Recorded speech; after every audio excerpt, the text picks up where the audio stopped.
안녕하세요. 반갑습니다. 저는 김태희 선생님이에요. 이 강의는 자신의 진로에 대해 고민하고 있는 우리 학생들을 위해 특성화고 입학에서부터 졸업 후 진학과 취업에 이르는 전 과정을 안내할 거예요.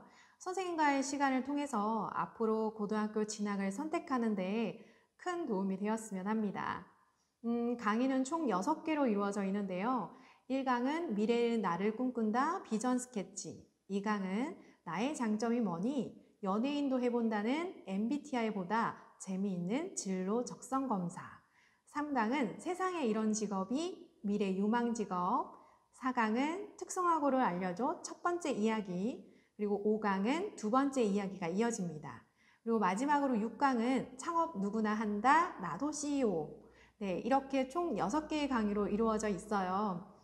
그럼 먼저 1강 미래의 나를 꿈꾼다에서는 진로의 방향성에 따라 자신의 목표를 정하는 중요성에 대해서 살펴보는 시간입니다. 그럼 시작하면서 지금 보시는 그림으로 퀴즈를 한번 내볼게요. 이 그림은 1900년대에 파리에서 열린 세계 박람회에 출품된 작품인데요.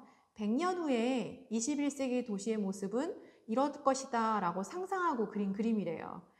선생님 어렸을 때는 초등학교 미술 시간에 상상화를 되게 많이 그렸어요. 그때는 한 그루의 나무에서 수박, 복숭아, 딸기가 한꺼번에 열리고 또 수확할 때는 로봇팔이 길게 뻗어져 나와서 과일을 자동으로 따는 장면을 그렸거든요. 그런데 실제로 요즘 농사는 거의 자동화 시스템이 많이 되었죠? 그런 상상화라고 생각하시면 됩니다. 그러면 이 그림은 100년 후에 세계가 어떤 모습일 거라고 생각하고 그린 걸까요? 그림을 자세히 보고 한번 답을 맞춰보세요. 네, 어떤 것 같으세요? 어떤 걸 상상하고 그린 걸까요? 그림을 같이 한번 볼까요? 그림을 보면 하늘에 먹구름이 있고 비가 내리고 있죠. 근데 그 장면이 큰 기계에서 연출되고 있어요. 맞습니다. 바로 하늘에서 비를 내리게 하는 기계가 있을 것이다 라고 상상을 한 거래요. 이 당시에는 말도 안 된다라고 생각했지만 그런데 진짜 실제로 현실이 되었죠. 우리 겨울에 눈썰 매장 가면 인공눈 뿌리는 기계 있잖아요. 그 눈이 덜 오거나 춥지 않을 때는 인공눈을 뿌려서 스키장을 운영하는데 혹시 보신 적 있으세요? 네, 예전에는 말도 안 되는 말이었지만 지금은 현실이 되었답니다. 그러면 두 번째 그림 한번 볼까요? 자, 이 그림은 무엇을 상상하고 그린 걸까요? 그럼 이번에도 그림을 같이 한번 볼게요. 그림을 보면 하늘에서 비가 오는데 어떤 장치가 막으니까 밑에 다니는 사람들이 비가 안 오는 것처럼 그냥 잘 다니죠? 네, 우리나라에도 어떤 야구장은 비가 와도 경기가 가능한 돔구장이 있어요. 바로 그걸 표현한 거라고 합니다. 지금은 너무나 당연하게 우리가 경험하고 있는 것들이죠. 마지막 사진입니다. 마지막 사진은 집 건물을 통째로 옮기는 건데요. 현재 문화재 같은 경우는 땅 밑에서 파서 탑이나 기와집을 그대로 옮겨서 보존하려고 하고 있습니다. 100년 전에는 단순히 상상하거나 이렇게 되었으면 하는 바람들이 지금은 현실이 되었죠. 여러분들은 여러분의 모습이 미래에 어떨 거라고 상상하나요? 어떤 모습이 되고 싶으세요? 자신이 무엇을 하고 있었으면 좋겠나요? 3년 후에 또는 10년 후에 언제라도 좋습니다. 무엇을 하고 있는 모습인지 한번 상상해 보시겠어요?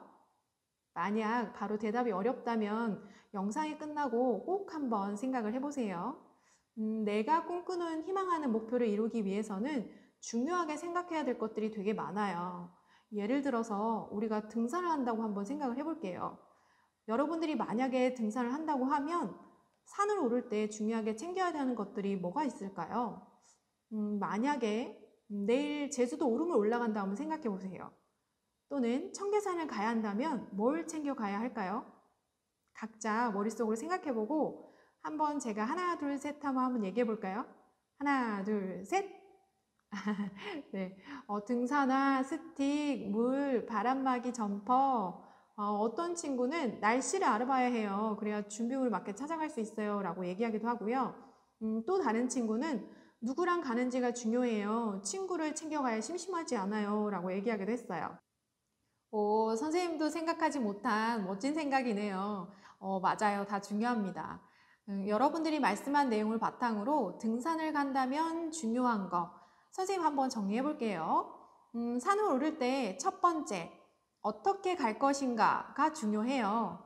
우리 동네에 있는 이름 없는 앞산도 가려면 여러 개의 길이 있죠. 예를 들어서 A 코스로 가면 경사도가 가파르고 험해서 숨이 찰 정도로 힘들지만 1시간이면 정상에 갈 수 있어요. 반면에 C코스로 가면 경사도가 완만해서 올라가면서 어디까지 왔나 뒤돌아볼 수도 있고 또 중간에 쉬면서 풍경을 보며 사진 찍을 여유도 생겨요. 하지만 정상까지 가는데 2시간이 걸린답니다. 그리고 예상치 못한 코스도 존재해요. 바로 샛길인데요. 이렇게 만들어 놓은 코스가 아니라 나만의 길을 개척하는 거죠. 그렇게 하다 보면 운이 좋게 빨리 가기도 하고 또 쉽게 가기도 하지만 생각지 못한 위험이 있을 수도 있죠. 여러분들은 여러분의 목표를 이루기 위해 어떤 코스를 선택하시겠어요? 미래의 자신의 꿈을 이룬 모습을 위해 어떤 길을 가고 싶으세요? 두 번째는 왜 가는가입니다. 산을 왜 오르는 걸까요? 저마다 이유가 다르겠죠.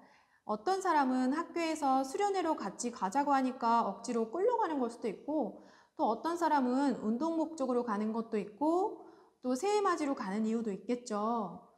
여러분들은 이루고 싶은 꿈이 있다면 왜 그 꿈을 정하셨어요?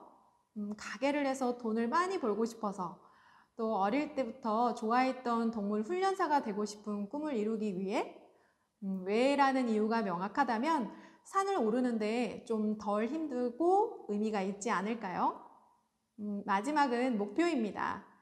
산을 오를 때 사람들은 자신의 건강이나 체력 상황을 체크하고 왕복 2시간 높이의 산을 선택할지 또 아니면 조금 더디지만 왕복 6시간 높이의 산을 선택할지 결정을 해요. 청계산이 목표이면 설악산의 높이를 가진 친구를 부러워할 이유가 없고 설악산이 목표이면 지리산의 높이를 목표를 가진 친구를 부러워할 이유가 없습니다. 모두 자신이 목표로 한 높이의 산을 타기 위해 노력하는 것이 중요해요.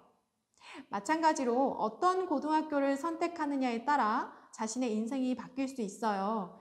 친구들이 다 하니까 일단 가봐야지 라는 단순한 목표로만 진행해서는 비전이 없다라고 할 수 있습니다. 일반 인문계 고등학교를 갈지 또는 특성화 고등학교를 갈지 정하려면 자신이 어떤 목표를 가지고 있는지를 알아야 합니다. 여러분은 목표를 무엇으로 가지고 계신가요? 미래에 진정으로 이루고자 하는 모습은 어떤 모습인가요? 그럼 이 사진을 한번 볼까요?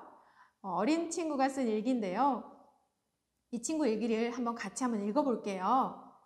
저는 우주를 보고 싶지만 하지만 전 못 갑니다.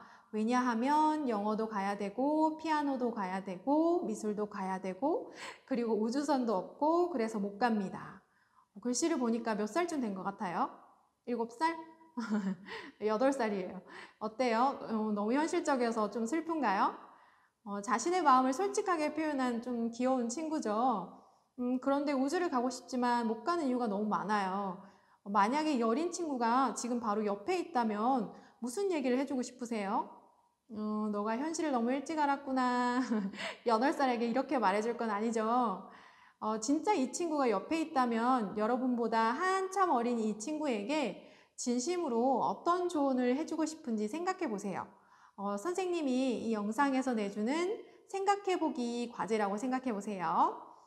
그 답변을 찾았다면 바로 제가 여러분에게 해주고 싶은 말이기도 합니다.